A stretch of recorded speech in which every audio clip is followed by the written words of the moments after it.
हमने जिसे अपना कहा वो बेवफा हो गए।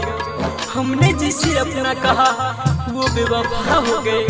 हम जिसे जान कहते थे वही हमसे जुदा हो गए। Music by DJ Umesh, Shukipur बाजार।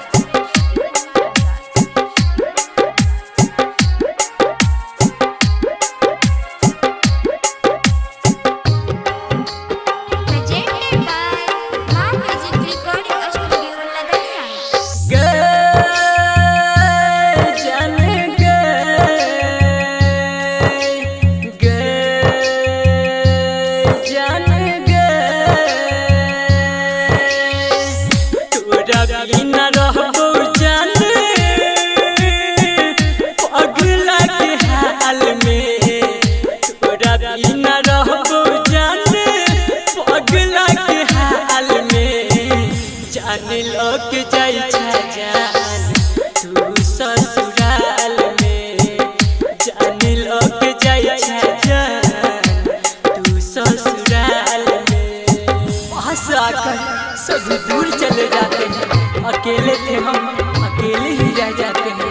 इस दिल का दर्द दिखाए किसे, मलहम लगाने वाले जख्म दे जाते हैं। Music by DJ Umesh, Shukipur बाजार।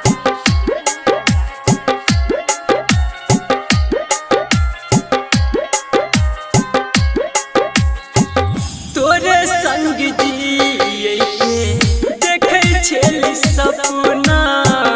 तोरी दिल ही दिल जान बना के गई अपना। ये जान तोरे संग जिए देखे छेली सपना। तोरी दिल ही दिल जान बना के गई अपना। लेब माथा हम ठोक के देवाल में। लेब माथा हम ठोक के देवाल में। जाने लोग जाई जान तू ससुराल में। जाने लोग जाई जान तू ससुराल में। तुम क्या जाना इस दिल में कितना दर्द होता है। ये याद भी तुम्हें याद करके अंदर ही अंदर होता है। Music by DJ Umesh, Shukipur बाजार।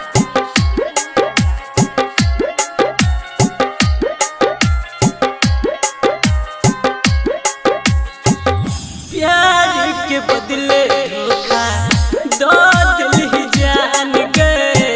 मेरे दिल ही दिल वापस छुरी निशान गए। आगे प्यार के बदले धोखा दो दिल ही जान गए। मेरे दिल ही दिल वापस छुरी निशान गए।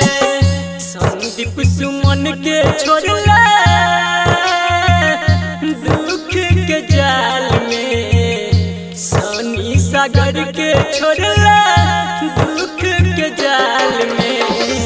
जान लोग जाई जान तू ससुराल